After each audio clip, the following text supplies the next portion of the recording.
Simula pa lang, hindi ko alam kung bangungot ba yun o may totoong nakaupo sa dibdib ko. Kasi nung gabing yun, nakadilat ang mga mata ko. Kita ko ang kisame. Kita ko ang kortina na bahagyang gumagalaw dahil sa hangin ng bentilador. Pero hindi ako makagalaw. At ang mas nakakatakot, hindi ako makahinga. Sa gilid ng paningin ko, may maitim na anino na dahan-dahang lumalapit. Hindi ko maikilos ang ulo ko para direktang tignan.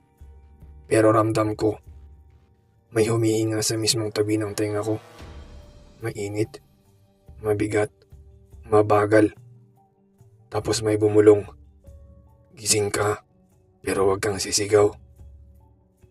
Ako si Lina, 22, at isang taon na akong nakatira mag-isa sa maliit kong apartment sa Maynila.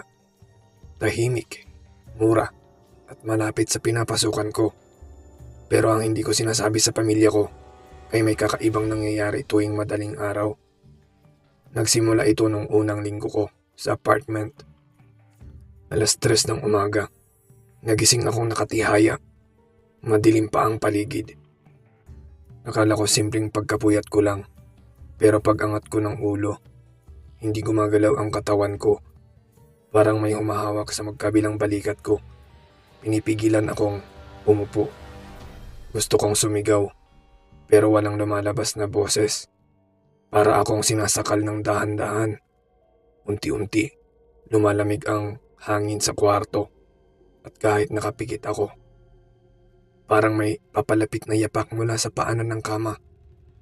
Hindi mabigat, hindi magaan. Parang paan ng bata. Tumigil sa paanan ko at doon ko narinig ang unang bulong. Pwede ba akong tumabi? Hindi ko alam kung guni-guni ko lang. Pagkadilat ko, biglang nawala ang bigat at nakagalaw ako. Akala ko isang beses lang yun, pero hindi. Nangyari ulit sa pangalawang linggo. 3:00 ng umaga. Parehong eksena, parehong posisyon, parehong lamig. Pero ngayon, may nakaupo sa dibdib ko. Hindi ko siya makita ng malinaw. Parang malabong anino. Pero kita ko ang hugis. Mukha siyang payat na bata. Mahaba ang buhok. Nakayuko. Pilit kong kinakalas ang sarili ko. Pero wala akong magawa. Umaangat lang ang dibdib ko sa bawat pilit ng paghinga. Pero parang may nakadagan na sako ng bigas. At doon ko unang narinig ang tunog na parang ngit-ngit ng ngipin. Buong katawan ko ang nanginginig, pero hindi gumagalaw. Tapos dahan-dahan niyang tinataas ang ulo niya. Mapuputi ang mata, walang itim at nakangiti. Hindi ngiti ng tao, parang pilit, parang punit ang nguso niya. Huwag kang gumalaw. Nakarinig ako ng kalabog mula sa pinto ng kwarto ko. At doon lang ako nakagalaw. Bigla siyang naglaho. Dahil paulit-ulit na nangyayari, kinausap ko ang kapitbahay. Isang alin na matagal nang nakatira sa building. Nang marinig niya ang kwento ko, huminto siya at tumingin sa pinto ng unit ko. Iha, may namatay na bata sa kwartong yan. Inilabutan ako. Ang kwento ng ali, 7 taong gulang na babae raw ang nakatira doon, kasama ang ina. Nilagnat daw ng matindi ang bata at inabutang walang buhay sa kama. Nakahiga, nakatihaya. Katulad ng posisyon ko nung unang atake. At ang mas masama, may huling sabi ang ina ng bata bago umalis sa building. Hindi siya marunong matulog ng mag-isa. Dumating ang gabing kinakatakutan ko. At ito ang hinding-hindi ko makakalimutan. 3:00 ng umaga. Nagising akong nakadapa. Hindi ako makahinga dahil nakalubog ang mukha ko sa unan. Gusto kong itulak ang sarili ko para huminga. Pero paralisado ako. Naiiyak na ako dahil alam kong mamamatay ako kung hindi ako makahinga. Pero mas nakakatakot ang sumunod. May 2 maliliit na kamay na humawak sa gilid ng ulo ko. at dahan-dahang tinulak ang mukha ko na mas lalong palubog sa unan. Narinig ko ang mahina at pabulong na tawa. Ako naman ang hihinga. Sa sobrang depresyon, nagdasal ako ng buong lakas sa isip ko. Ama namin, hindi akin, parang pahinga ng matandang babae, mabigat at malalim. Umalis ka diyan, sabi ng boses. Kasunod nun, bigla akong gumalaw. Parang nabunot ako mula sa ilalim na hukay. Agad akong tumalon mula sa kama. Hingal na hingal, luhaan. At mula nung gabing yon, hindi na ako natulog sa kwartong yon. Lumipat ako ng tirahan 1 linggo pagkatapos. Humupa ang mga atake ng sleep paralysis. Pero minsan, 3:00 ng umaga, pag nagigising ako, parang may munting yapak na umaalingaw sa likod ko. At may malamig na hangin na dumadampi sa leeg ko, kasabay ng bulong ng pamilyar. Pwede ba akong tumabi? Pagkatapos kong lumipat ng apartment, akala ko tapos na ang lahat. Pero mayroong hindi ko sinabi kahit anino. Sumunod siya sa akin. Hindi agad. Hindi sa unang gabi. Mga 3 linggo akong tahimik. Walang bangungot. Walang kahit anong kakaiba. Pero isang madaling araw, 3:00 ng umaga ulit, nagising akong naka-side position. At doon ko narinig ang tunog na matagal kong kinakatakutan. Pero ngayon, hindi na iyon ang yapak ng bata. Mas mabigat, mas mabagal, parang paa ng matanda. Kinabukasan, paggising ko, may kakaibang nangyari. Hindi ko maigalaw ng maayos ang leeg ko. Parang may matinding bigat na nakasabit sa kanang balikat ko. Baliwala, sabi ko. Baka masama lang ang tulog ko. Pero paggabi, habang nakahiga ako at nagbabasa ng message sa phone, biglang namatay ang ilaw.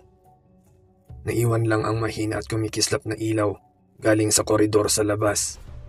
Tapos may anino sa ilalim ng pintuan ko. Maliit na paa. Pero hindi nag-iisa. 4. Parang 2 bata na nakatayo sa labas ng kwarto. Huminto ako sa paghinga.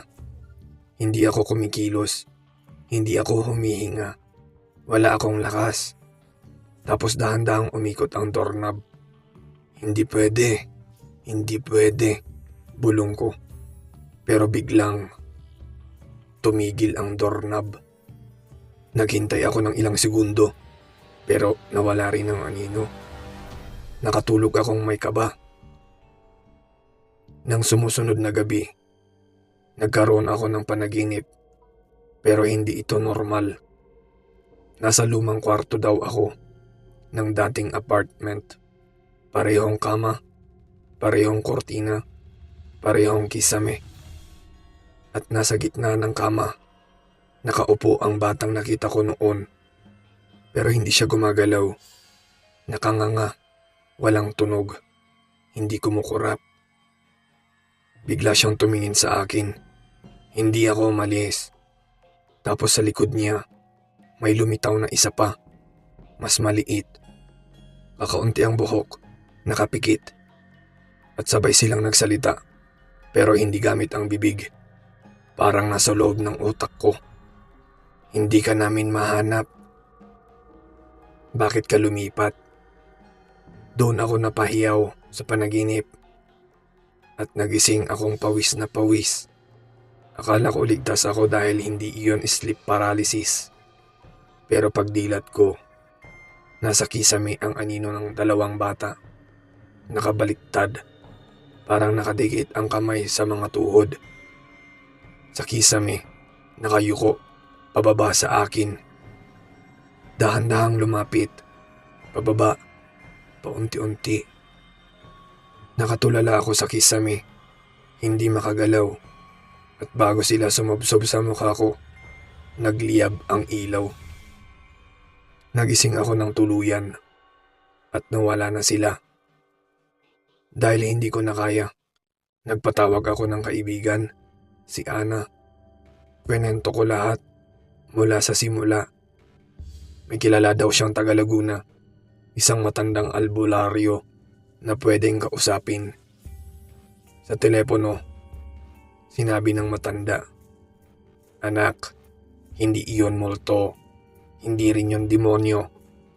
"Ano po sila?" tanong ko. "Mga naiwan, nakakabit sa huling hininga." Nagtanong ako, nanginginig. Kung lumipat na ako, bakit nila ako nakikita ulit? Tahimik siya saglit bago sumagot. "Kasi anak, may dala kang hindi mo alam." Kinilabutan ako. Kinabukasan, hindi na ako lumabas ng bahay.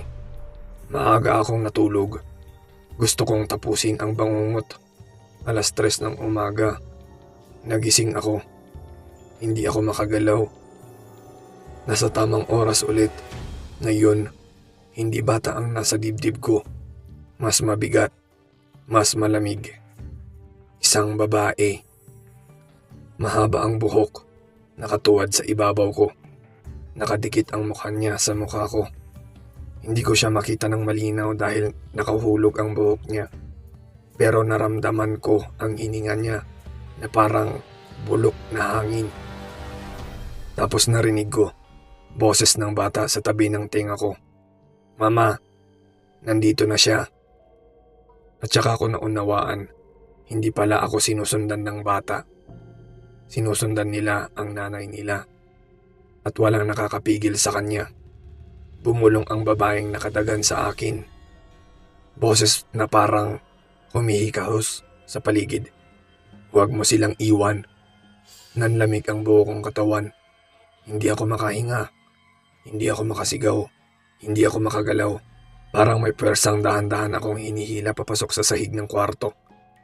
Nagsimula akong malunod sa hangin. Mabigat ang mata ko. Parang pinipikit ako ng hindi ko gusto. Sa huling segundo bago ako matuluyan, may biglang umalingaw na tunog. Parang malaking metal na naputol. Biglang gumalaw ang kamay ko. Nabunot ko ang sarili ko mula sa pagkakabingo. Umupo ako at napasigaw. At nang dilatin ko ang mga mata ko, wala ang babae, wala ang bata. Pero nasa sahig ang isang bagay. Isang maliit na pulang tali, parang galing sa laylayan ng damit ng bata. At hanggang ngayon, hindi ko alam kung paano yun napunta sa kwarto ko. Mula noon, hindi na ako inaatake. Hindi na ako nagigising ng paralisado. Walang anino, walang bata, walang babae.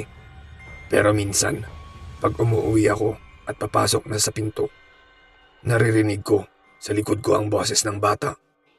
Maliit, mahina. "Mama, nandito na tayo."